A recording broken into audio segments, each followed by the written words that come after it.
की बड़ी खबर, बड़ी जानकारी आपको बता रहे हैं। हिमाचल मंत्रिमंडल की बैठक लगातार जारी है दूसरे दिन भी। मैं हूँ HIV वायरस, नाम तो सुना ही होगा। मुझे वो लोग बिल्कुल अच्छे नहीं लगते जो मुझसे दूर रहने के लिए हर बार कॉन्डम का इस्तेमाल करते हैं। जब खून चढ़वाने की जरूरत पड़ती है तो मान्यता प्राप्त ब्लड बैंक में चले जाते हैं। कोई बात नहीं, इन लोगों को अगर मुझसे दूर रहना है तो मैं भी ऐसे लोगों से दूर रहता हूं। तो मैं हूं HIV वायरस। मेरे बारे में जानने के लिए 1097 पर कॉल करके सवाल किया गया। हिमाचल प्रदेश राज्य एड्स नियंत्रण समिति द्वारा जनहित में जारी। ये इस वक्त की बड़ी खबर आपको बता रहे हैं। सीएम सुक्खू बैठक की अध्यक्षता करते हुए नजर आ रहे हैं। और इतना ही नहीं, आपको बताएं बीते दिन कैबिनेट की बैठक हुई थी और आज एक बार फिर कैबिनेट की बड़ी बैठक और 100 एजेंडों पर चर्चा संभव है।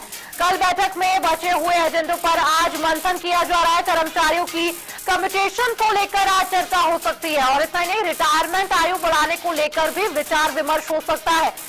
रिसोर्स मोबिलाइजेशन समेत विभिन्न मुद्दे ऐसे हैं जिन पर आज चर्चा होगी। और हिमाचल मंत्रिमंडल की बैठक लगातार जारी है। आपको बताएं कि कल बैठक में बचे हुए एजेंडे पर आज मंथन हो रहा है। कर्मचारियों की कम्यूटेशन को लेकर बात हो सकती है, रिटायरमेंट आयु बढ़ाने को लेकर चर्चा हो सकती है। और इतना ही नहीं, मोबिलाइजेशन समेत विभिन्न ऐसे मुद्दे हैं जिन पर आज विचार विमर्श होगा। आपको बताएं कि बीते दिन भी कई फैसलों पर मोहर लगती नजर आई कैबिनेट की बड़ी बैठक में। और आज एक बार फिर से मुख्यमंत्री सुखविंदर सिंह सुक्खू की अध्यक्षता में ये बड़ी बैठक हो जा रही है।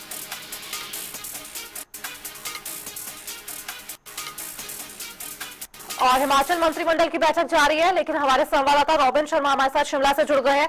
रॉबिन, जिस तरह से लगातार हम देख रहे हैं कि 2 दिवसीय कैबिनेट की बैठक चली, बीते दिन भी कई फैसलों पर मोहर लगी और आज भी कई ऐसे बड़े फैसले जिन पर मंजूरी हो सकती है। बिल्कुल दीक्षा, देखिए 12:05 पर मुख्यमंत्री की अध्यक्षता में आज फिर हिमाचल प्रदेश सचिवालय में कैबिनेट की बैठक शुरू हुई। बीते कल भी हिमाचल प्रदेश सचिवालय में बैठक हुई थी और बेहद कम मौके ऐसे हैं, शायद इतिहास में पहली बार ऐसा हो रहा है कि 2 दिन लगातार यहाँ पर कैबिनेट बैठक बुलाई गई है। और इसके पीछे कई सारी वजहें हैं, क्योंकि बीते कल भी कई सारे जो विषय एजेंडाज हैं, करीब 150 के आसपास, 144 के आसपास एजेंडाज जो है वो कैबिनेट में लगे थे, उन पर मंथन हुआ। उनमें से हालांकि 42 मुद्दों पर ही कल जो है चर्चा हो पाई। इसके अलावा क्योंकि ज्यादातर जो समय है वो प्रेजेंटेशंस में गया, प्रेजेंटेशन जो है विभिन्न विभागों की ओर से की गई। इसके केंद्र में रिसोर्स मोबिलाइजेशन को रखा गया है कि आखिर किस तरह से जो प्रदेश की जो आर्थिक स्थिति है उसको मजबूत किया जाए, विभागों के अंदर जो संचालन है उसको किस तरह से किया जाए। इसके अलावा कई सारी जो सब कमेटी बनाई गई है, चाहे बात कर्मचारियों की पेंशन और इसके अलावा उनकी जो एज बढ़ाने को लेकर हो उस तरह की सब कमेटी हो, इसके अलावा करुणामूलक आधार पर भर्तियों को लेकर सब कमेटी हो, तो तमाम जो सब कमेटियां हैं उन्होंने भी बीते कल यहाँ पर मंत्रिमंडल को अपनी जो रिपोर्ट है सब कमेटियों ने वो पेश की। आज कई लिहाज से ये जो मीटिंग है ये बहुत महत्वपूर्ण होने वाली है, क्योंकि उन सब सब कमेटियों की सिफारिशों पे आज कुछ बड़े फैसले होने की उम्मीद है। इसके अलावा बहुत सारे जो इश्यूज है वो एजेंडाज है, करीब 100 के करीब एजेंडाज जो है आज मंत्रिमंडल के पास गए हैं, जिस पर विचार विमर्श होगा। 12 बजे से के बाद से लगातार मंत्री अंदर बैठे हुए हैं और इस पर विचार विमर्श चल रहा है। कई सारे मुद्दे हैं जिसमें विशेष करके कुछ मुद्दे हैं, कर्मचारियों के कम्यूटेशन का इशू है, इसके अलावा उनकी एज बढ़ाने को लेकर भी जो प्रस्ताव कैबिनेट के पास गया है उस पर भी विचार हो सकता है।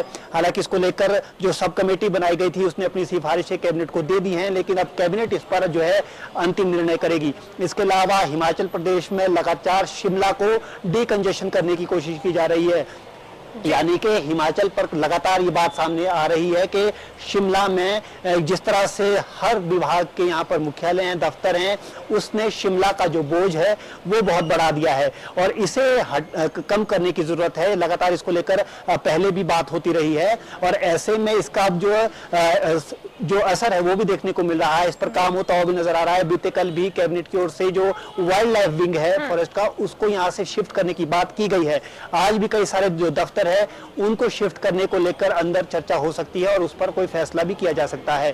तो तमाम ऐसे इशू हैं। इसके अलावा कौन का आधार पर भर्तियां हो या दूसरी भर्तियां हो, तो उन तमाम इश्यूज पर भी आज चर्चा संभव है। तो कई लिहाज से आज का दिन भी महत्वपूर्ण है। जी दीक्षा जी। रॉबिन, जिस तरह से आपने बताया कि रिटायरमेंट आयु बढ़ाने को लेकर भी प्रस्ताव है, अगर ऐसा होता है तो कहीं ना कहीं युवाओं के लिए एक चुनौती है, क्योंकि सरकार एक तरफ तो ये कहती है कि युवाओं को रोजगार दिया जाएगा और अगर दूसरी तरफ रिटायरमेंट की आयु बढ़ा दी जाती है तो कहीं ना कहीं दोनों तरफ से सरकार बीच में पिस रही है।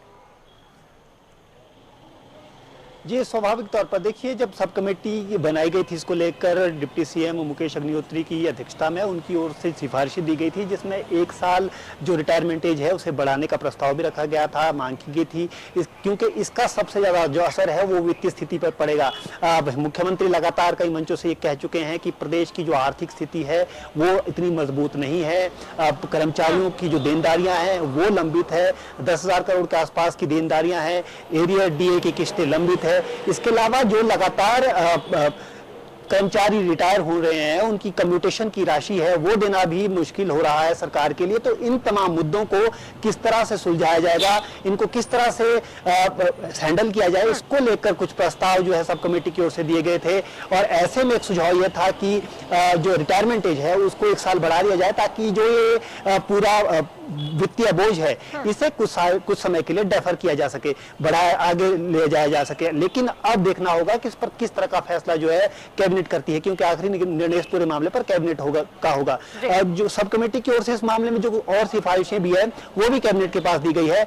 अब देखना होगा कि इसको लेकर क्या जो रुख है वो सरकार अपनाती है, क्योंकि जाहिर तौर पर जैसा आपने कहा कि युवाओं के लिए भी रोजगार एक बड़ी जो है चुनौती है प्रदेश सरकार के पास, क्योंकि लगातार ये बात निकल कर सामने आई है। 2.5 साल का कार्यकाल लगभग सरकार का हो गया है और ये आरोप सरकार पर लगते रहे हैं कि जितनी नौकरियों का वादा सरकार कर आई थी कांग्रेस सरकार, वो वादा पूरा नहीं हुआ है। तो ऐसे में पक्की नौकरी यानी कि सरकारी विभागों में जो नौकरियां हैं उसकी तलाश अभी भी, उसकी जो मांग है वो अभी भी युवा कर रहे हैं। तो ऐसे में किस तरह से युवाओं को इस चीज के लिए तैयार किया जाएगा, उनको किस तरह से समझाया जाता है, अगर आयु बढ़ाई जाती है तो, अगर आयु नहीं बढ़ाई जाती है तब कोई और बात है। तो तमाम पहलू हैं, देखना होगा कि अब इस पूरे मामले पर तभी कुछ कहा जा सकेगा एक बार जब कैबिनेट की ओर से इस पर कोई अंतिम निर्णय लिया जाएगा। दीदी जी, बहुत बहुत शुक्रिया रॉबिन आपका इस तमाम जानकारी पर अपडेट साझा करने के लिए। ये बड़ी खबर आपको बता रहे हैं कि मुख्यमंत्री सुखविंदर सिंह सुक्खू लगातार दूसरे दिन मंत्रिमंडल की बड़ी बैठक में है और हो सकता है कि आज बचे हुए एजेंडों पर लगातार फैसले की मुहर भी लगती नजर आए।